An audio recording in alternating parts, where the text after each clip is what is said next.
அகிலம் நியூஸ் நேயர்களுக்கு வணக்கம். இன்றைய இரவு நேர பிரதான செய்திகள். முதலில் தலைப்புச் செய்திகள். கூடவுள்ள தேர்தல் ஆணைக்குழு வெளியாகியுள்ள தகவல். வெப்பமான வானிலை குறித்து விடுக்கப்பட்டுள்ள எச்சரிக்கை. பொதுமக்களுக்கு விடுக்கப்பட்டுள்ள எச்சரிக்கை. கடும் நெருக்கடிக்கு உள்ளாகியுள்ள விவசாயிகள். வெளிநாடொன்றில் வசிக்கும் இலங்கையர்களுக்கு வெளியான முக்கிய அறிவிப்பு. விசேட கொடுப்பனவு பெற உள்ள ஒரு தரப்பு அரசு ஊழியர்கள். யாழில் கஞ்சாவுடன் கைதான இளைஞர்கள். நாட்டில் 5 டெங்கு மரணங்கள் பதிவு. மர்மமான முறையில் உயிரிழந்த இளைஞன் கொலையா விபத்தா என ஆராய்வு. யாழில் தவறான முடிவெடுத்து யுவதி உயிர் மாய்ப்பு. தொடர்பான விரிவான செய்திகள். எதிர்வரும் 21ஆம் தேதி தேர்தல் ஆணைக்குழு கூடவுள்ளதாக தகவல்கள் வெளியாகியுள்ளன. ஜனாதிபதி அனுரகுமார திசாநாயக்க மன்னார் பிரதேசத்தில் வெளியிட்ட கருத்து ஒன்று தொடர்பாக கிடைக்கப்பெற்ற முறைப்பாடுகள் தொடர்பாக விசாரணை நடத்துவதற்காக இவ்வாறு ஆணைக்குழு கூடவுள்ளதாக தெரிவிக்கப்படுகிறது.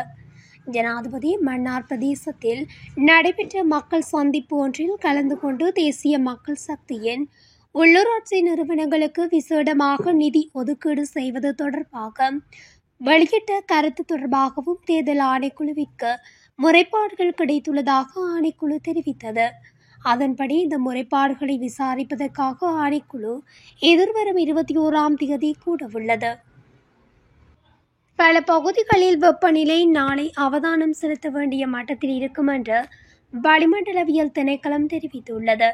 வடக்கு, வடமத்திய, வடமேற்கு, மேற்கு, தெற்கு மற்றும் கிழக்கு மாகாணங்களின் சில பகுதிகளிலும் ரத்தினபுரி மற்றும் மொனராகலை மாவட்டங்களிலும் வெப்பநிலை 39 முதல் 45 டிகிரி செல்சியஸ் வரை இருக்கும் என்று திணைக்களம் சுட்டிக்காட்டியுள்ளது. இதேவேளை சப்ரகமுவ, மத்திய மற்றும் ஊவா மாகாணங்களிலும் பொலனறுவை, அம்பாந்தோட்டை மாவட்டங்களிலும் மாலை அல்லது இரவு நேரங்களில் மழை அல்லது இடியுடன் கூடிய மழை பெய்யும் என எதிர்வு கூறப்பட்டுள்ளது. சில இடங்களில் 50 மில்லிமீட்டருக்கும் அதிகமான கனமழை பெய்யக்கூடும் எனவும் திணைக்களம் குறிப்பிட்டுள்ளது. காய்ச்சல், தலைவலி, தசை உளைவு, மூட்டுகளில் வலி, சரும எரிச்சல் உள்ளவர்கள் உடனடியாக வைத்தியரை நாடுமாறு அறிவுறுத்தல் வழங்கப்பட்டுள்ளது. நாட்டில் எலிக்காய்ச்சல் பரவும் அபாயம் அதிகரித்துள்ளதாக பொது சுகாதார பரிசோதகர்கள் தெரிவித்துள்ளனர். விசேடமாக புத்தாண்டு காலப்பகுதியில் வயல்வெளிகளுக்கு அருகில் புத்தாண்டு கொண்டாட்ட நிகழ்வுகளில் கலந்து கொண்டவர்கள் அவதானமாக இருக்க வேண்டும் என்று அறிவுறுத்தல் வழங்கப்பட்டுள்ளது.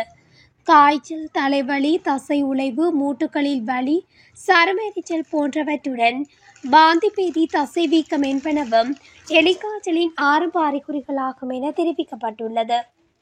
இவ்வாறான அறிகுறிகள் தென்பட்டால் உடனடியாக வைத்தியரை நாட வேண்டும் என பொது சுகாதார பரிசோதகர்கள் அறிவுறுத்தியுள்ளனர்.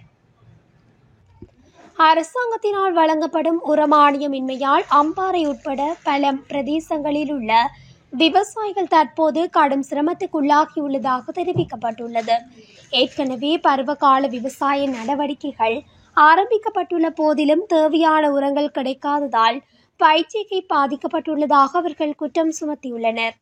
அம்பாறை பிரதேசத்தில் இம்மாத பருவத்தில் நேர்ச்செய்கை நடவடிக்கைகள் ஆரம்பிக்கப்பட்டுள்ளன. இந்நிலையில் பயிர்ச்செய்கை நடவடிக்கைகளுக்கு அரசால் வழங்கப்படும் உரமானியம் வழங்கப்படாததால் அறுவடை பாதிக்கப்பட்டுள்ளதாக விவசாயிகள் தெரிவித்துள்ளனர்.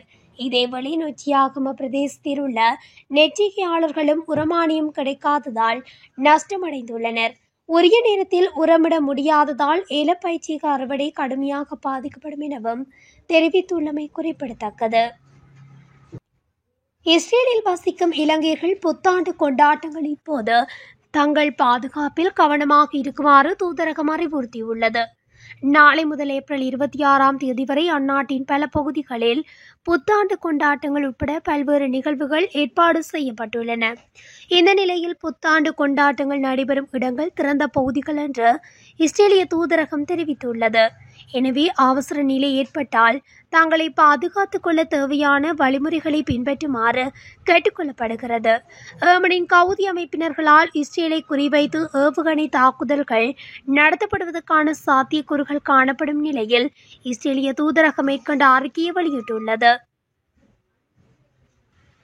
ஸ்ரீ தலதா வழிபாடு விசேட தலதா கண்காட்சிக்காக கடமையில் ஈடுபட்டுள்ள காவல்துறை அதிகாரிகளுக்கு விசேட பயண செலவுகள் மற்றும் ஒருங்கிணைந்த கொடுப்பனவு ஒன்றை வழங்குவதற்கு காவல்துறை தலைமையகம் நடவடிக்கை எடுத்துள்ளது. கண்டி ஸ்ரீ தலதா மாளிகை வளாகத்தில் விசேட தலதா கண்காட்சி இன்று முதல் எதிர்வரும் 27ஆம் தேதி வரை நடைபெறவுள்ளது. ஆகையால் அங்கு வருகை தரும் உள்நாட்டு மற்றும் வெளிநாட்டு பக்தர்களின் பாதுகாப்பிற்காக காவல்துறையினர் விசேட பாதுகாப்பு மற்றும் போக்குவரத்து திட்டத்தை செயல்படுத்துவதற்கு நடவடிக்கைகள் எடுத்துள்ளனர்.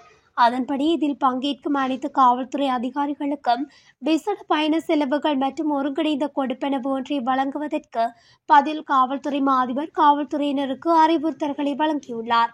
இதன்படி விசேட கடமைகளில் ஈடுபட்டுள்ள அதிகாரிகள் தமது பணியிடங்களுக்கு வெளியே 10 நாட்களுக்கு மேல் பகல் மற்றும் இரவு கடமைகளை ஆற்ற வேண்டியிருப்பதால் அவர்களுக்கு ஏற்படும் மேலதிக செலவுகளை கருத்தில் கொண்டு இந்த விசேட கொடுப்பனவை வழங்க காவல்துறை தலைமையகம் தீர்மானித்துள்ளது.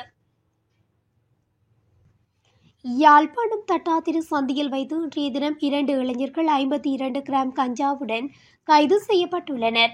யாழ் மாவட்ட சிரேஷ்ட போலீஸ் அத்தீட்சகரின் கீழியங்கம் போலீஸ் புலனாய்வு பிரிவினருக்கு கிடைத்த இரகசிய தகவலின் அடிப்படையில் போதைப்பொருள் தடுப்பு போலீசாரால் இந்த கைது நடவடிக்கை முன்னெடுக்கப்பட்டது. கைதான சந்தேக நபர்கள் இருவரும் யாழ்ப்பாணம் போலீஸ் நிலையத்தில் வைத்து விசாரணைக்கு உட்படுத்தப்பட்டுள்ளனர். நாட்டில் இந்த வருடத்தின் இதுவரையான காலப்பகுதியில் டெங்கு காய்ச்சலால் பாதிக்கப்பட்டு 5 பேர் உயிரிழந்துள்ளதாக தேசிய டெங்கு கட்டுப்பாட்டு பிரிவு தெரிவித்துள்ளது. அத்தோடு டெங்கு நோயாளர்களின் எண்ணிக்கை தற்போது அதிகரித்து வருவதாகவும் சுட்டிக்காட்டப்பட்டுள்ளது. இந்த நிலையில் இதுவரை 14,678 டெங்கு நோயாளிகள் பதிவாகியுள்ளதாகவும் தேசிய டெங்கு கட்டுப்பாட்டு பிரிவு குறிப்பிட்டுள்ளது. மேலும் அதிக காய்ச்சல், தலைவலி, தசை மற்றும் மூட்டு வலி, குமட்டல் மற்றும் வாந்தி, தோலில் சிவப்பு நிற கொப்புளங்கள் மற்றும் இரத்தப்போக்கு போன்ற அறிகுறிகள் இருப்பின் உடனடியாக மருத்துவமனைக்கு செல்லுமாறும் பொதுமக்களுக்கு அறிவுறுத்தப்பட்டுள்ளது. புத்தளம் ஆனமடுவ பகுதியில் மோட்டார் சைக்கிள் விபத்துக்குள்ளான நபர் மருத்துவமனையில் அனுமதிக்கப்பட்ட நிலையில் உயிரிழந்துள்ளார். இந்த விபத்து நேற்றைய தினம் இரவு சம்பவம் இடம்பெற்றுள்ளதாக போலீசார் குறிப்பிட்டுள்ளனர். கடந்த 15ஆம் தேதி கடையொன்றுக்கு அருகில் அதே பகுதியைச் சேர்ந்த 2 நபர்களால் குறித்த நபர் கடுமையாக தாக்கப்பட்டதால் மரணம் ஏற்பட்டதாக ஆடமடுவ போலீஸ் நிலையத்தில் முறைப்பாடு செய்யப்பட்டுள்ளது. உயிரிழந்தவர் கொட்டுக்கச்சிய பகுதியைச் சேர்ந்த 25 வயதுடையவர் என தெரிய வந்துள்ளது. சடலம் ஆடமடுவ மருத்துவமனையின் பிரேத அறையில் வைக்கப்பட்டுள்ளது. யாழ்ப்பாணம் பரணி பகுதியில் யுவதியொருவர் தவறான முடிவெடுத்து உயிரிழந்துள்ளதாக தெரிவிக்கப்படுகின்றது. குறித்த சம்பவமானது இன்று அதிகாலை இடம்பெற்றுள்ளதாகவும் குறிப்பிடப்பட்டுள்ளது. எனினும் இந்த யுவதியின் உயிரிழப்புக்கான காரணம் இதுவரை கண்டறியப்படாத நிலையில் இருப்பதாகவும் தகவல்கள் வெளியாகியுள்ளன. இந்நிலையில் யுவதியின் சடலம் சாவகச்சேரி வைத்தியசாலையில் வைக்கப்பட்டுள்ளதாக தெரிவிக்கப்பட்டுள்ளது. இதேவேளை யாழ்ப்பாணம் தென்மராட்சி பரணி பகுதியிலுள்ள குளமொன்றிலிருந்து இளைஞர் ஒருவரின் சடலம் நேற்று மீட்கப்பட்டதாகவும் போலீசார் தெரிவித்தனர். சம்பவத்தில் தவசிக்குளம் கொடிகாமம் பகுதியைச் சேர்ந்த சிவராசு சிலுசன் வயது 23 என்பவரை உயிரிழந்தார். நண்பர்களுடன் செட்டி வேரம் பகுதியிலுள்ள குளமொன்றில் நீராடிய போது குறித்த இளைஞர் தாமரை கொடியில் சிக்கொண்டு உயிரிழந்துள்ளதாக தெரிவிக்கப்படுகின்றது. அவரின் சடலம் பிரேத பரிசோதனைக்காக பருத்தித்துறை ஆதார வைத்தியசாலையில் ஒப்படைக்கப்பட்டுள்ளது. இத்துடன் அகிலம் நியூஸின் இன்று இரவு நேர பிரதான செய்திகள் நிறைவடைகின்றன. தொடர்ச்சியாக செய்திகளை அறிந்து கொள்ள அகிலம் நியூஸ் ஊடகத்துடன் இணைந்திருங்கள். நன்றி, வணக்கம்.